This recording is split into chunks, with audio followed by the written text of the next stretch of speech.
Hola, mi nombre es Joel Darío Coronel Figueroa, pertenezco al grupo número 2 del paralelo B en la materia de semiología 2 y el tema que vamos a tratar ahora son las alteraciones del examen físico regional del abdomen. El grupo está conformado por lo que es mi persona, Mendoza Entrego Roselyn, Mendoza Ponce Melanie, Mera Bermúdez Ashari, Ruiz Tuárez Erika y Valencia Figueroa Gladys. Se sabe que el abdomen contiene en su interior la mayoría de los órganos del sistema digestivo. Sin embargo, el abdomen contiene órganos que pertenecen a otros sistemas y que serán referidos ocasionalmente. En este capítulo estudiaremos los datos patológicos obtenidos en estos métodos clásicos, no solo en el orden de su significado semiológico, también en lo que es la semiogénesis. Y finalmente estudiaremos lo que son los métodos físicos combinados que son utilizados cuando se precisa detectar determinadas alteraciones abdominales específicas. Datos patológicos obtenidos por los métodos físicos aislados. Aquí vamos a describir lo que es la verdadera esencia, ya que en los datos patológicos que se recogen en el examen físico del abdomen corresponden a una sintomatología específica u objetiva, por lo cual procuramos siempre, claro, asociándola a otros síntomas, alcanzar lo que es el diagnóstico y teniendo en cuenta que los síntomas físicos objetivos que se identifican durante la inspección, la palpación y la percusión del vientre son múltiples. Comenzaremos con los síntomas identificables en la inspección. Esto lo hemos agrupado de la siguiente manera, como podemos ver en las alteraciones de la piel, alteraciones del contorno o tipología patológica, alteraciones del ombligo, alteraciones del volumen y lo que son los movimientos anormales. Tenemos las lesiones de la piel, que desde luego estas pueden presentarse en el abdomen. En todas sus patologías tenemos lo que son las erupciones, la ictericia, la palidez, la cianosis, etc. Y además lesiones que son tratadas en el campo de la dermatología, pero que deben ser señaladas en el examen físico general. En particular, apuntemos lo que son la rociola tífica o las manchas lenticulares, que vienen a ser de color rosado, que desaparece con la presión del dedo y que se observan en la fiebre tifoidea. Los angiomas o lunares rojos de Bouchard, que son de localización selectiva en el vientre y los cuales han sido considerados como un índice directo de una patología hepática sin que esto haya sido demostrado aún. También tenemos las telangiectasias de forma estrellada o las hernias vasculares conocidas, de localización más frecuente en las porciones altas del tórax, hombros y detrás de las orejas, cuyas alteraciones orientan hacia el diagnóstico de diversas patopatías, particularmente de lo que es la cirrosis.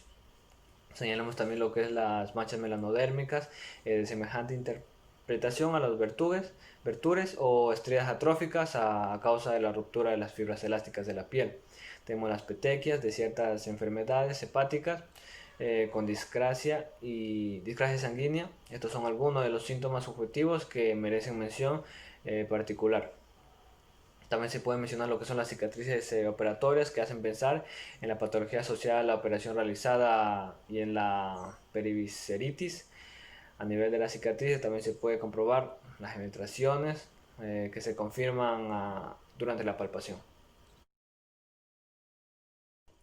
Alteraciones del contorno o tipología patológica. Conociendo el tipo normosplácnico o normolino de abdomen, se puede observar desviaciones que se manifiestan en un abdomen normal. En estos casos el contorno se altera, hecho muy importante a tener en cuenta por el médico o por el semiólogo, ya que tendrá que interpretar las proyecciones viscerales de un modo distinto, según el enfermo, sea brevilíneo o un longilíneo. El abdomen del brevilíneo o hiperesténico es predominante en relación con el tórax. Además, los diámetros anteroposteriores son mayores que los transversos. Las posiciones superiores del vientre son mayores a las inferiores. El ombligo parece bajo, como si se acercase a lo que es el pubis. Son sujetos también de vientre alto. Es suficiente identificar este tipo de abdomen o de vientre para pensar en un numeroso grupo de enfermedades, como lo puede ser la litiasis biliar, la pancreatitis, entre otros. Por otra parte, al identificar este tipo de abdomen también se puede pensar en lo que son que las vísceras están desarrolladas en el sentido de la circunferencia y por tanto las proyecciones viscerales estarán en posición relativamente más alta. También tenemos el abdomen del longilíneo o hiposténico y del asténico. Es plano, excavado, pequeño en relación con el tórax. Los diámetros transversales predominan sobre los anteroposteriores. El ombligo parece más alto, las porciones superiores del abdomen se presentan pequeñas en relación con lo que son las inferiores. Es suficiente identificar este tipo de abdomen para pensar en la diatesis opuesta a la del brevilíneo y por consiguiente en lo que son patologías como la ptosis visceral, la hipotonia y la atonia del tubo digestivo, la hepatoconia, las disencias digestivas, etc. Por otra parte, las proyecciones viscerales en ese tipo de abdomen se expresan siguiendo el desarrollo visceral, lo que es en línea, desplazándose los límites y puntos dolorosos hacia abajo. Alteraciones del ombligo. Señalemos entre los síntomas principales el aumento del volumen del ombligo, determinado por lo que son los bultomas. Este aumento puede corresponder a hernias umbilicales específicamente, las cuales son reducibles o no a tumores benignos, especialmente a lo que son tumores malignos del ombligo. El despliegue del ombligo y su inversión se observan en la citis. El color azul violáceo corresponde a la hemorragia intraperitoneal, que es el signo de Cohen. Las desviaciones del ombligo se observan en las tumoraciones abdominales, las cuales empujan en una dirección determinada según la localización del bultoma. Finalmente, a veces se observa lo que son procesos ulcerados y fungosos del ombligo, como ocurre en lactantes. También podemos citar lo que es la diastasis o separación evidente de los músculos rectos mayores del abdomen, que corresponde a la línea media, que se aprecia en lo que son algunas mujeres con embarazos repetidos o en hombres delgados que tienen bien marcados o desarrollados estos músculos. Aumento del volumen abdominal. Primero es importante tener en cuenta que un abdomen que se considera normal no va a tener ni prominencias ni excavaciones marcadas. Por lo tanto, cualquier aumento o disminución del volumen en esta área podría considerarse patológica. Asimismo, estos aumentos podrían ser globales, como se muestran aquí, o parcelarios. A continuación vamos a revisar los aumentos globales. Un tipo de esto va a corresponder con la obesidad. El paciente va a tener grandes rodetes de grasa, el ombligo va a quedar oculto y su presentación podría variar de acuerdo al tipo de gordura o a la semiología endocrina. Sin embargo, por lo general va a tener este aspecto grasoso y perpendicular. A este tipo de abdomen se lo conoce como vientre en alforja o vientre en delantal y va a corresponder con una hipotonía abdominal. El edema parietal lo vamos a encontrar en enfermedades hidropígenas como la insuficiencia cardíaca avanzada o en la nefrosis. En este último caso, la ropa va a dejar huellas en la piel a la más mínima presión. El meteorismo surge por la acumulación de gas dentro del tubo digestivo. Va a dar este aspecto de abdomen globuloso bien marcado, podría surgir en algunos casos de obstrucción intestinal, paresias, megacolon, enfermedad de Hirschsprung, como en este caso de la imagen, y el neumoperitoneo nos va a dar esta misma apariencia de abdomen globuloso marcado.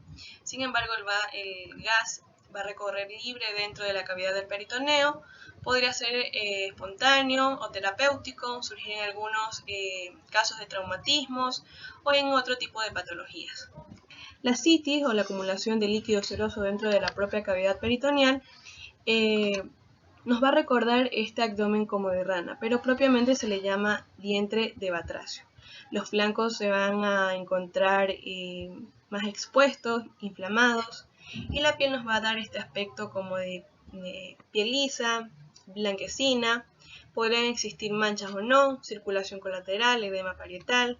El ombligo se va a proyectar hacia afuera. Y también la presentación de este abdomen va a depender mucho del grado de ascitis que tenga el paciente. En casos de mayor gravedad vamos a tener esta presentación y en casos de menor gravedad el vientre nos va a recordar al de un avestruz. En los quistes gigantes también vamos a tener este abdomen globuloso bien marcado que fácilmente en una inspección simple podría ser confundido con un embarazo avanzado. Por lo tanto, para el diagnóstico de cualquiera de estos tipos de abdomen, se va a requerir de un examen físico completo y, de ser necesario, exámenes complementarios. Aumentos parcelarios del abdomen. Entre los aumentos de volumen del abdomen de carácter parcelario, podemos citar los tumores intraabdominales dependientes de los distintos órganos, así como de los ganglios, vasos, etc. En particular, debemos citar la hepatomegalia, la esplenomegalia, la retención vesical. Esta se va a prestar a veces para confusión. También las dilataciones de órganos, los meteorismos parciales, que van a estar producidos por oclusiones parciales, como la ley de Van Wall. Esta es una palpación de una asa distendida que va a estar por detrás de la obstrucción sin peristaltismo. Esta va a estar presente en las obstrucciones mecánicas que sean de cualquier causa, así como las hernias y las eventraciones. Lo importante en estos casos es la precisión de la zona afectada y sus caracteres. La disminución global del vientre va a producir un abdomen excavado o hundido, también llamado vientre navicular o escafoideo. Este vientre retraído va a presentar marcados los bordes costales y las crestas ilíacas, donde la retracción y la contractura muscular, también la pérdida del panículo adiposo, es evidente. Se puede observar en cualquier enfermedad caquectizante. En cuanto a los movimientos anormales, vamos a encontrar los movimientos respiratorios a nivel del abdomen. Estos van a estar alterados en muchos procesos patológicos y van a limitarse y a desaparecer. También por marcada contractura abdominal va a haber una reacción peritoneal en todos aquellos procesos inflamatorios abdominales por vía refleja, también por reflejo visceromotor o por irritación directa del peritoneo parietal. Se va a observar en ocasiones los movimientos también peristálticos. Estos van a estar exagerados por una irritabilidad vagal, que este es un signo de Kussmaul. Este va a consistir en el aumento patológico de la ingurgitación yugular de la columna venosa en el cuello durante la inspiración. Esto va a estar dado por la dificultad de la distensión de las cámaras ventriculares a la mayor llegada de sangre. Esto va a suceder en las oclusiones parciales o totales de las vísceras huecas, ya sea estómago o intestino. Esto se va a apreciar en ocasiones también los movimientos vasculares, que estos van a corresponder con los latidos de los vasos. Podemos encontrar en el latido aórtico por lesión orgánica o aneurisma, o por un simple aortismo o eretismo aórtico. Síntomas identificables en la palpación. Cabe destacar que en estado patológico la palpación ofrece gran riqueza de datos, unos referidos a las posibles alteraciones de la pared abdominal y otros a los distintos procesos patológicos de la cavidad abdominal. Datos patológicos que se recogen en la palpación de la pared abdominal. Se pueden comprobar abovedamientos limitados de la pared abdominal, entre los cuales podemos citar los flemones o procesos inflamatorios y los tumores generalmente benignos, como son los lipomas, los fibromas y quistes sebáceos. Y también, por otro lado, los tumores malignos, como el linfosarcoma parietal del abdomen. Generalmente los tumores de la pared no van a seguir los movimientos respiratorios, sino que se hacen más ostensibles al ponerse tensa la pared abdominal. Podemos también comprobar un aumento del espesor del vientre. Esto va a ser por edema, por grasa, por enfisema, por mixedema, así como también una disminución, lo que va a verificar lo sospechado en la inspección. En ocasiones palpamos hernias de la línea media, hernias umbilicales, hipogástricas o de los orificios crurales e inguinales, que por su pequeñez han pasado inadvertidas en la inspección. A veces solo se comprueba con la tos, al pujar o en la posición de pie. Vamos a poder verificar el tamaño, la reducción, los caracteres del orificio y del saco herniario, etc.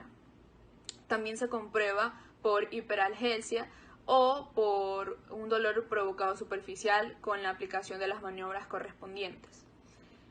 Este fenómeno puede observarse en la neuritis, en la radiculitis, los herpes zóster, la tabes, etc.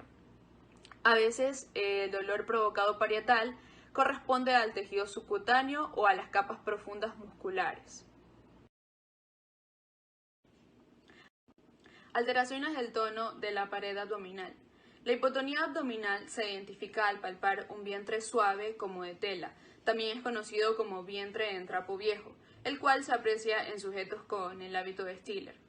Este hábito se comprueba con una relajación muscular, también con una desnutrición general correspondiendo a sujetos delgados, o también con pérdida de su tonicidad, como en algunas mujeres que han tenido embarazos múltiples, etc. La hipertonía abdominal tiene mucha mayor importancia semiológica y puede obedecer a distintos mecanismos fisiopatológicos. Señalemos primero una especie de hipertonía constitucional, esto es, sujetos difíciles de palpar. Esto se debe a un desarrollo marcado de su musculatura abdominal o por una contractura propia. También se comprueba hipertonía abdominal de causa psíquica en sujetos predispuestos, que se aterrorizan frente al examen físico. Esto se debe al simple contacto de las manos, también va a producir a otros sujetos que son los sujetos cosquillas, lo que crea un verdadero problema en el momento de realizar la palpación. La hipertonía abdominal va a reflejar procesos peritoneales de gran valor semiológico. Cuando esta es difusa, constituye el llamado vientre en tabla. Este es un índice de procesos agudos abdominales de distinta naturaleza. Esta hipertonía indica una agresión al peritoneo por un proceso inflamatorio agudo, como ocurre en las apendicitis agudas, la colecistitis, las perforaciones ulcerosas, la ruptura de un embarazo extrauterino, entre otros ejemplos. La hipertonía puede ser parcelaria, la cual indica que a ese nivel debe existir el órgano responsable de la reacción peritoneal. En el ombligo, además de las hernias, podemos palpar los tumores y los granulomas. Estos van a comprobar lo anotado en la inspección. A continuación, vamos a hablar de los datos patológicos que se recogen en la palpación de la cavidad abdominal.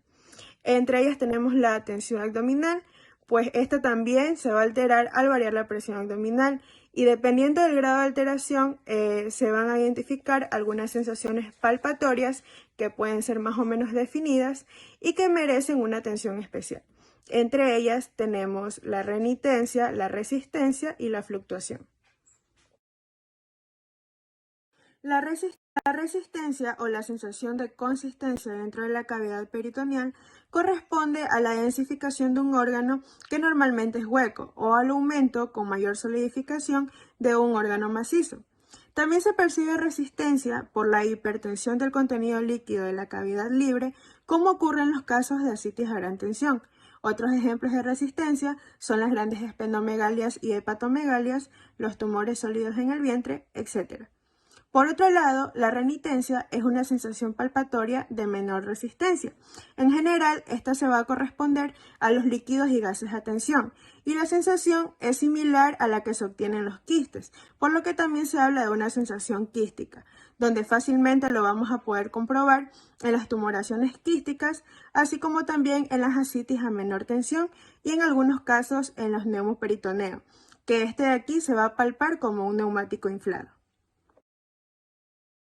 La fluctuación es la sensación palpatoria correspondiente al mínimo de resistencia al palpar bolsas líquidas a poca tensión, como ocurre en las ascitis pequeñas.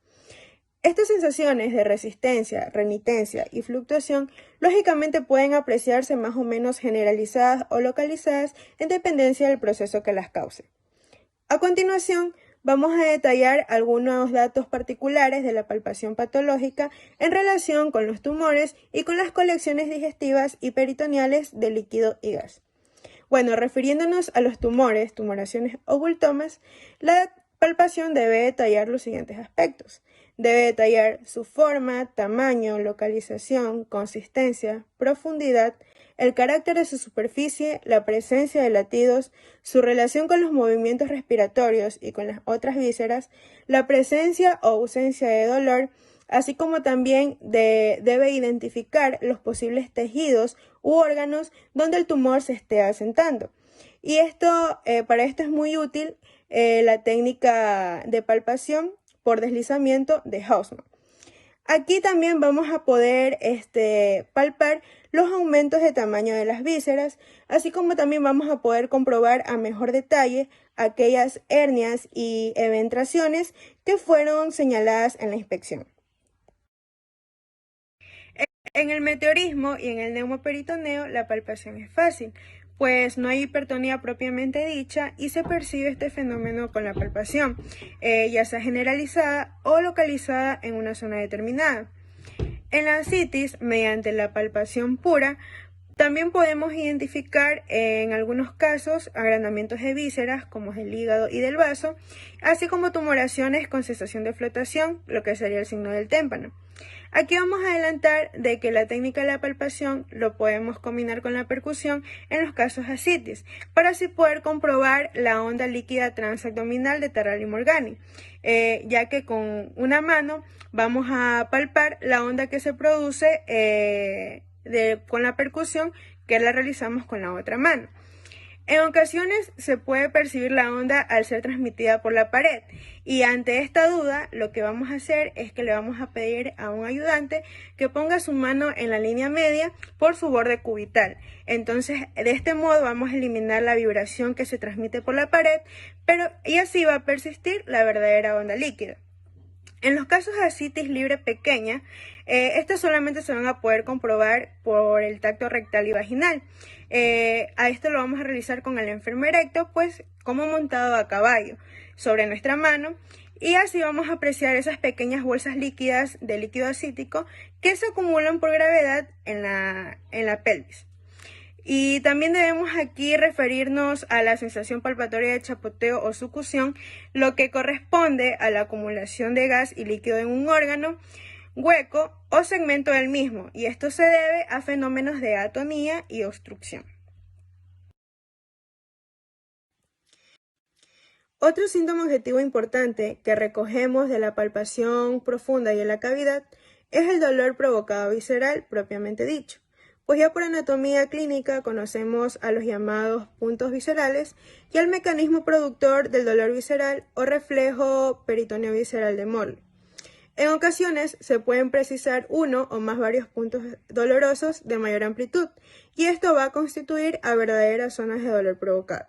Entonces, dependiendo de la localización, se va a interpretar la presencia del síntoma de dolor provocado de la palpación profunda como correspondiente a una determinada víscera afectada, lo que sin duda alguna va a existir una reacción peritoneal más o menos marcada. Por ejemplo, un dolor provocado en el epigastrio va a poder obedecer a una úlcera gástrica, duodenal o a una colecistitis, dependiendo de la localización topográfica. Cabe mencionar que también existe el dolor provocado relacionado a la plexitis o irritabilidad de los plexos nerviosos de la cavidad abdominal.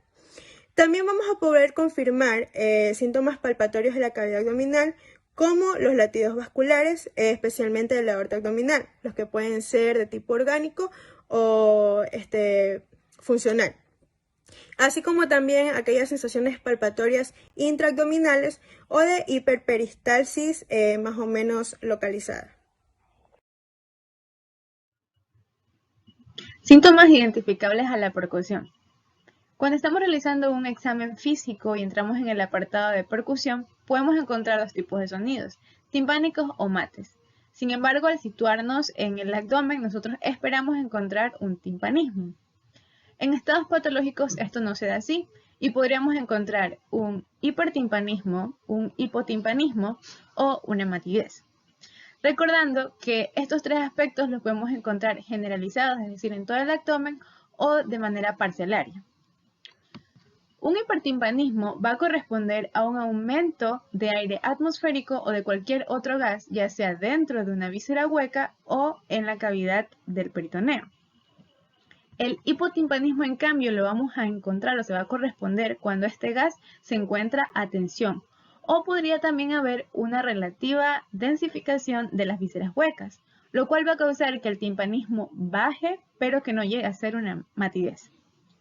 Finalmente, la matidez la vamos a encontrar cuando existen líquidos de gran tensión, generalmente libres en la cavidad del peritoneo, una densificación manifiesta de una víscera hueca o cuando hay un aumento del tamaño de alguna víscera maciza, por ejemplo, el hígado o el vaso. También lo vamos a encontrar cuando hay tumoraciones en cualquier parte del abdomen. Es importante recalcar que existe una cierta matidez que no va a ser de todo patológica, y esta pasa cuando el intestino se encuentra repleto de materia fecal. El hipertimpanismo está asociado a ciertas alteraciones en las que se encuentra el meteorismo abdominal difuso. Este está provocado por la acumulación de aire tragado, es decir, aerofagia. También puede ser provocado por la producción de gases de fermentación o de putrefacción, o puede ser también provocado por un déficit de absorción. Esto va a provocar finalmente un hipertimpanismo generalizado en toda la cavidad del abdomen. También tenemos el meteorismo parcelario, el cual está relacionado con una obstrucción en cualquier nivel del intestino. Y en este caso, percibiremos el hipertimpanismo por encima del punto de oclusión. Tenemos la paresia o el hilio paralítico, el cual va a causar un hipertimpanismo difuso. Y finalmente el neumoperitoneo, el cual es una acumulación de aire, pero no dentro de una víscera hueca, sino más bien dentro de la cavidad del peritoneo. Tanto el neumoperitoneo como la paresia van a causar a cierto punto que se desaparezca la matidez hepática. El hipotimpanismo, en cambio, va a estar asociado a un neumoperitoneo, pero que este se dé a tensión. Y aquí es común que la presión del aire sea tanta que provoque que el hígado descienda medialmente hacia la zona del epigastrio en el abdomen. Matidez. La matidez también va a estar relacionada a ciertas alteraciones entre las que tenemos la ascitis libre. La ascitis libre es provocada por la acumulación de líquido en la cavidad peritoneal y esta va a tener una distribución geométrica especial. Esto quiere decir que la distribución del líquido va a estar en dependencia de la posición que tenga la persona. Por ejemplo, si la persona está en posición de decúbito supino, el líquido se va a distribuir mayormente hacia los flancos, las asas intestinales del centro van a flotar y esto va a causar que en el centro escuchemos un timpanismo, pero que haya una matidez en los flancos. Y así pasa que en dependencia de la posición que tenga la persona, el timpanismo y la matidez van a variar. No pasa así en la ascitis tabicada, la cual la podemos encontrar, por ejemplo, en la tuberculosis. En este caso existe tejido fibroso y este tejido fibroso va a encapsular o va a enquistar al líquido y va a causar que hayan ciertas áreas mates y ciertas áreas timpánicas. Sin embargo, ante ciertos grados de gravedad ya mayor, cuando hay una acumulación de diferentes quistes o diferentes bolsas de líquido, esto va a causar algo conocido como tablero de damas y obviamente una matidez mayor. También tenemos la hipertrofia de órganos macizos. Recordemos que hipertrofia es el aumento excesivo del tamaño, en este caso de un órgano macizo, por ejemplo una hepatomegalia, que puede causar una matidez. También tenemos a los tumores sólidos, los cuales pueden ser tanto benignos como malignos, y a las vísceras huecas densificadas. Esto puede pasar por una infiltración o porque haya crecimiento de algún tumor dentro de la víscera hueca. Finalmente, también los quistes pueden causar matidez. Sin embargo, se diferencian de la ascitis tabicada ya que esta matidez va a ser fija. En cuanto a los síntomas identificables en la auscultación, tenemos que con esta técnica se identifican lo que son los ruidos intestinales o hidroaéreos patológicos, los roces del abdomen y los sonidos vasculares. Bueno, es importante mencionar que la detección de ruidos hidroaéreos hiperactivos y de una frecuencia aumentada junto con la presencia de otros síntomas generales abdominales, ya sea la distensión, el dolor abdominal, la diarrea, entre otros síntomas, estos van a servir en el diagnóstico de lo que es un hilio mecánico por obstrucción intestinal, también denominado como signo de lucha. Estos se producen al aumentar el peristaltismo por encima de una obstrucción, ya sea generando un esfuerzo para tratar de vencer el obstáculo al tránsito intestinal. Por otro lado, encontramos lo que son los ruidos hidroaéreos ausentes o hipoactivos, ya que estos ayudan al diagnóstico del hilio paralítico reflejo en el cual muchas veces no es a causa de presencias obstructivas, sino que van a ser generalmente por trastornos del equilibrio hidroelectrolítico, fundamentalmente lo que es la deshidratación y la hipopotasemia. Es importante mencionar que muchas veces se otorga que la ausencia o la disminución marcada de los ruidos hidroaéreos puede ser una expresión de una fase muy avanzada de lo que sería una obstrucción intestinal, ya que en este caso los mecanismos neuromotores de lucha van a encontrarse disminuidos o agotados. En cuanto a la auscultación de roces abdominales, tenemos que estos son sonidos agudos que se escuchan asociados a lo que es el movimiento respiratorio. Estos ruidos nos van a indicar inflamación de la superficie peritoneal del órgano y se va a auscultar con el diafragma, y si hay roces de fricción, estos se tienen que auscultar en el hígado o en el vaso.